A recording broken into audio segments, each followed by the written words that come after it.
अस्सलाम वालेकुम, I am dental surgeon doctor Kiran Haseeb. आज मैं आपसे एक क्वेश्चन के बारे में डिस्कस करूंगी। मेरे बहुत सारे पेशेंट आते हैं और वो मुझसे ये क्वेश्चन पूछते हैं। उन्होंने पहले ब्रेसेस का ट्रीटमेंट कराया होता है और लेकिन ये है कि अब उनके दांतों में दोबारा फिर क्राउडिंग आ गई है। तो सबसे पहले तो मैं उनको ये बताऊंगी कि क्राउडिंग उनकी क्यों हुई है। देखिए, जब उनका ट्रीटमेंट ऑर्थो का ये स्टार्ट होता है, ब्रेसेस का ट्रीटमेंट ये होता है, तो बहुत सारी चीज़ों को देखना होता है कि जो दांत आपके रोटेटेड हैं, क्राउडेड हैं, उनको सही तरीके से हमने अलाइन करना है। जो रोटेशन है उसको कम्प्लीटली हमने ख़त्म करना है। अगर कहीं भी थोड़ी भी कमी पेशी रह जाती है, रोटेटेड जो हमारे दांत हैं उनको हमने सही तरीके से ठीक नहीं किया और पेशेंट का हमने ट्रीटमेंट ख़त्म कर दिया, तो क्या होगा कि कुछ अरसे बाद ही वो दांत दोबारा रिवर्स बैक हो जाएंगे, जो ट्रीटमेंट था वो वापस चला जाएगा। इसी तरीके से अगर हम पेशेंट को देते हैं रिटेनर्स कि आपने पूरा ट्रीटमेंट बहुत अच्छी तरीके से हमने कर लिया, खत्म हो गया, और हमने पेशेंट को रिटेनर दिया। रिटेनर का ये काम होता है कि वो दांतों को जो है ना अपनी जगह पे स्टेबलाइज करेगा। अगर पेशेंट उसको फॉलो नहीं करता और रिटेनर वो छोड़ देता है, तो उन पेशेंट में भी जो है ये रिवर्स बैक होने का ज़्यादा चांसेस है। लेकिन अगर कुछ पेशेंट में ऐसा होता है कि बहुत अच्छे तरीके से केस ख़त्म कर दिया गया है और उनको रिटेनर नहीं भी दिए तो भी उनके जो है वो दांत चेंज नहीं होते, वैसे के वैसे रहते हैं। ये पेशेंट टू पेशेंट फ़र्क होता है इस ट्रीटमेंट का। क्या इसमें फ़र्क है? आर्च में हमने देखनी होती है कि कितनी आपकी जगह कितनी है।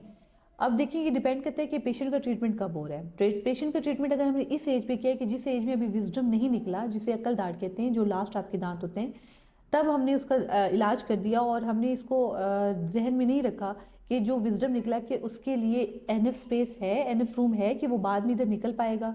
नंबर टू क्या है कि इसीलिए हम जब पेशेंट का हम ट्रीटमेंट कर रहे होते हैं तो बहुत सारी चीज़ों को हम देख रहे होते हैं कि कितनी स्पेस है फ्यूचर में। फर्स्ट ऑफ ऑल तो हम देखते हैं कि सारे दांत निकल चुके हैं, ठीक है, किस एज पे सारे दांत निकल चुके हैं, तब हम ब्रेसेस रिकमेंड करें। 15 साल की उम्र में आपकी जो है ना तमाम दांत निकल आते हैं, तो बेहतर होता है उस टाइम ब्रेसेस लगाया जाए। और फिर वही यही है कि आपने प्री प्लान ही विजडम्स को नहीं निकाल देना कि अभी फ्यूचर में इसकी जगह होगी या नहीं होगी, हम इनको निकाल देते हैं, ऐसे नहीं है। कुछ केसेस होते हैं जहाँ पे फॉर एग्जांपल एक हमारे पास पेशेंट आया है जिसके ज़्यादा है 25 साल की उम्र में और उसके विजडम निकल रहे हैं और वो टेढ़े हैं, इम्पैक्टेड हैं, तो हम उस केसेस में जब हम उनके बेसिस का ट्रीटमेंट करने लगते हैं तो हम वो सजेस्ट करते हैं कि अगर तो वो उसमें कैविटी हो रही है, वो बहुत ज़्यादा टेढ़े निकले हुए हैं, उनके लिए एनफ स्पेस नहीं है, वो सीधे नहीं हो सकते, तो उन केसेस में उनको निकाल देते हैं। लेकिन सम टाइम अगर उनके लिए जगह है तो उनको भी ब्रैकेट्स लगा के सीधा किया जा सकता है। तो ये है कि ब्रेसेस के जो पेशेंट है जब उनका ट्रीटमेंट ख़त्म हो जाता है तो उनके लिए रिटेनर्स बड़ी इंपॉर्टेंट रोल रखते हैं।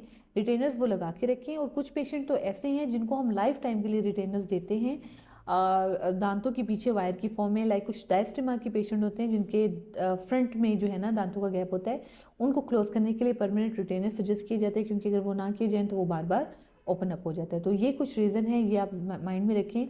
अगर तो शुरू में ही एक अच्छा ट्रीटमेंट प्लान किया जाए, हर दांत की स्पेस देखी जाए, तो एक अच्छे ट्रीटमेंट के साथ पेशेंट का ट्रीटमेंट होगा। लेकिन अगर कुछ चीज़ों को निगलेक्ट किया जाए, कुछ चीज़ें डॉक्टर निगलेक्ट करे, कुछ चीज़ें पेशेंट निगलेक्ट करे, तो फिर एंड अप आप की जो 2 साल की वर्क है वो ज़ीरो हो जाएगी और आपके दांत दोबारा से ख़राब हो जाएंगे। Thank you so much. अल्लाह हाफिज़।